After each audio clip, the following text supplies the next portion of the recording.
আগে বড় ঘরের কাছে গেলি দূর দূর করে তাড়াইয়া দিছে। তোর মনে মনে এছা রাগ হয়েছে যে শালা বেটা শালারা তারা দিল আমাকে তারা দিল। কি যে একটু মনে কষ্ট নিয়ে হয়ে গেছি, কান্দাবাদ থাকছে, হরা দিছে। আর এখন মনে হয় আসলে আগে ছোট হয়ে ভালো আছিলাম। কি সুন্দর মানুষ, বড় আদর করছে। রাতে একটু রাত জাগলিবার কইছে যে যাও ঘুমাও গা, ছোটো মানুষ যাও। এখন আর কেউ কয় না। এখন বড় আছি, এখন কেউ রাত 3টা 4টা পর্যন্ত যদি জাগো তাও কিছু জিগায় না যে তোরা ঘুমাবি না, কি করবি। এই যে একটু মানুষের ভালো লাগা ছিল তখন তখন বুঝি নাই।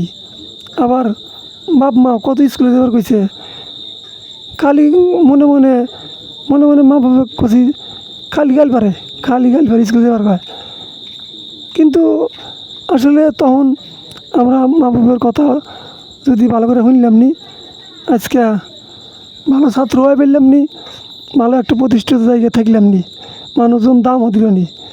এই যেমন বেকারত্ব, মানুষ কেউ ভালো চোখে দেখে না, সবাই দূর দূর করে, খালি গায়ে ছাড়া বসে খায়, কিছু করে না।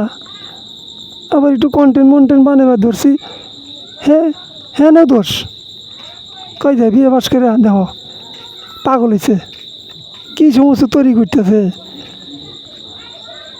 এই যে মানুষের কথা, যে এই কথাগুলো জীবনেও শেষ হবো না। আপনি যে পর্যন্ত ভালো জায়গায় না দেবেন, আপনি যখন প্রতিষ্ঠিত হইবেন আবার তারাই কব যাক ভালোই হয়েছে, সারা গাল পারছি কত, এখন ভালো প্রতিষ্ঠিত জায়গায় গেছে, কি সুন্দর। আর এখন অথচ দেন কেউ দিয়ে এই পেতেছে না। আসলে বেকারত্ব একটা অভিশাপ, এটা আসলেই আর টের পাইতেছি বেকারত্ব থাকিয়া, তাদের টের পাইলাম নি না। আসলে সাপের কামড় যে না খাইছে সাপের জ্বালা বোঝে না। এটা সত্য যে চাকরি বাকরি করতেছে, মনে করতেছে যে শালার যদি বাড়ির থেকে পারলাম নি ভালো ঠেকলো নি, বাড়ির থেকে যদি কিছু করে পারলাম নি ভালো ঠেকলো নি। আবার যে বাড়িতে বসে মনে করতেছে যে অগের মতো যদি চাকরি বাকরি করে পারলাম নি তাহলে সমাজে দাম পাইলাম নি, ভালো চললো নি পরিবারটা।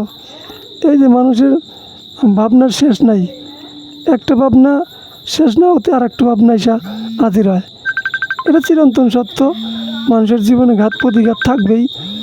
এই নিয়ে মানুষের জীবন, মানুষ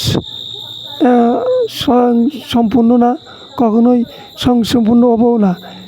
আপনার একটা প্রয়োজন শেষ না হতে আর একটা প্রয়োজন আইসা আপনি দুয়ারে হাজির হব, এটা বাস্তব।